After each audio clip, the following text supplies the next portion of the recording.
Don't click away. I guarantee you this information I'm about to share is going to either benefit you or someone you know.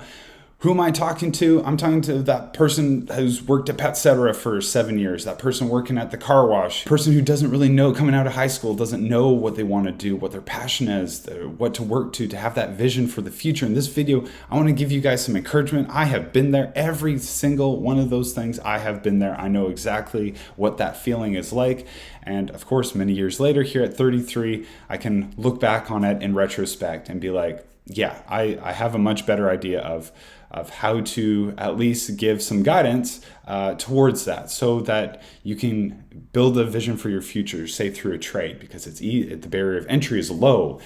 It is. You can get working right away. There's a constant need for trades. Oh my goodness, is there a constant need for trades? The demand is high, supply is low. So buckle up. Let's get going. We'll talk about investments towards the end, because that is another big part that we got to look at as far as vision for the future. But it's like a step: career, investments, and then being able to fund your passion projects, whether that be something like what I do, YouTube. I work with people who. I work with, say, a welder who owns a salon. I worked with another person who owned a hotel. I believe I still work with someone who owns a golf course. I worked with someone who had a business doing decor on cruises at the Vancouver port. Like, I work with all kinds of tradespeople that do stuff other than, whether it's pipe fitting, other than welding, other than steel fitting, other than electrical. Me, I do the YouTube thing and get to share some of that. So let's buckle up and actually get into this. I'll share a little bit about myself, investing philosophy. We're going to go through tax grants, tax credits. We're going to go give you some ideas of how to start a business right away, even as an apprentice. We'll talk about costs. We're going to go through all that. So stick around. I'm going to try to go through this as fast as humanly possible so you're not bored to death. Okay, so a little bit about me. What do? I am a Red Seal ticketed plumber. Came out of high school, didn't know what I wanted to, was building kitchen cabinets for like a year. One day it hit me. I can't be, this would have been 2009. I was like, I can't be making $850 for the rest of my life. It just clicked that I needed to do something else. I didn't know what, but I needed to do something else. So I decided to take up a trade, plumbing. And that career took me into shipbuilding. So you can see here, this is where I work, Seaspan, Vancouver Shipyards. I'll click on some of these photos. This is a really cool industry to be part of. It's unique work. I never thought in my life that my career would take me to a place like shipbuilding, where I get to build ships for our Canadian Navy and our Canadian Coast Guard, the men and women who actually serve our country. So yeah, you better believe I want to do a good job so that they can do their job well. Not much else to see here. Oh, a little sidebar note. This ship, okay, had a huge hand in building, something I'm very proud of. This ship was, I believe, it went out to go find that Titanic submersible. Tragic incident, but this thing has the capability of a 3D mapping the entire sea floor, and I believe it was this ship that actually found the wreckage of that Titanic submersible. And I know this ship, like, up, down, sideways, every part of that ship, I know. So showing you a little bit about what I do. Let's talk about tax credits. Let's talk a little bit about that. So if you get into a trade, you see here that as a Red Seal, in your first year, you do an apprenticeship. So basically your first year just simply means you're going to school for 6 weeks for each level. I believe now this third year is 8 weeks, I think, and fourth year is 8 weeks. Right, so these are hours that even though you go to school, you're still contributing towards your hour bank. Your hour bank is what you need to actually get your Red Seal, your ticket, so that you can work anywhere across Canada. But once you complete your first year, you get a $1,000 grant. So you'll just get a $1,000 check. I got it. Second year, it's the same thing. This is a provincial tax credit of $2,000. This is a completion, a fourth year tax credit. There is another one, a completion one. It's a grant of about $2,000. You can see here per person. Once you actually complete your apprenticeship, you get your Red Seal. So combined, you'll get about $4,000 in grants and about $4,500 in tax credits. And they don't all have to be taken out at once, I believe. I'm going to put links in the description below so you can, of course, go through all this yourself. Let's see, what are any kind of entrance requirements? We got pretty much, if you graduated high school, you shouldn't have any problem getting in. Okay? That's pretty much that. We won't spend too much time there. What are we looking at for tuition? So 2 types of tuition. And I'll just speak for the plumbing aspect here. If you want to do plumbing, then you could go for a single level, $1,000. Inflation has actually treated these prices really well, because when I went in 2009, this was probably about 780, something like that. So over the course of, say, 14 years, it's gone up like $300. Anyway, I think it's actually done fairly well. But you could call up your local polytechnic university. I went to BCIT, so you could call them up. When can I do first year? You could take your first year. Within like a couple weeks of doing it, you could actually start calling plumbing companies and say, "Hey, I'm in school.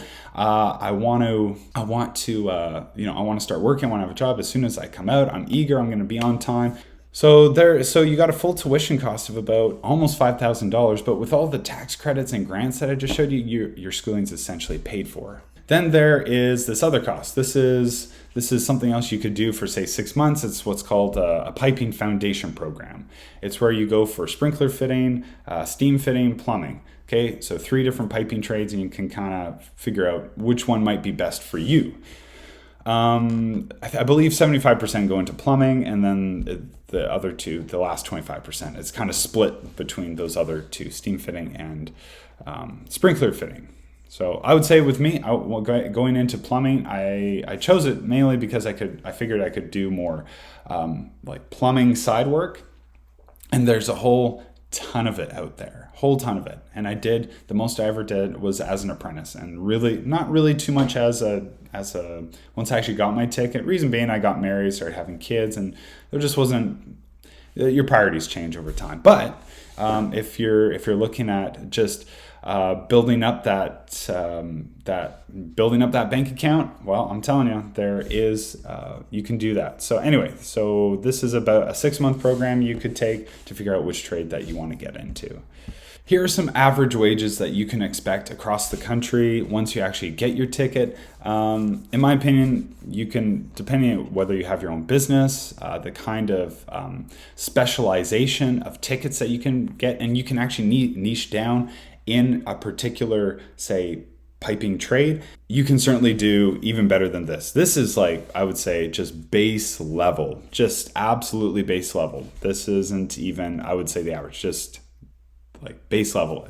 If you're making under, say, $30 an hour and you have your ticket, you got to go to a different company, because there are other options out there. Okay, and even people like looking on Craigslist, you can kind of just see $38 to $60 an hour, $82,000 a year. Sounds pretty good, doesn't it? $45 an hour. Like, you get the idea. 40 to 55, depending on experience. But the point is, talk to people in the industry, especially if you're not sure what to do. As I said, even email me about it if you have other specific questions, okay? Something else I wanted to discuss too was the fact that, when you go from, as I did, I went from $8.50 minimum wage in 2009, and I started as a first-year apprentice at $14.87. I will never forget that wage, because I essentially doubled what I was making before. It blew my mind. It doesn't sound all that impressive, but it felt impressive to me at the time.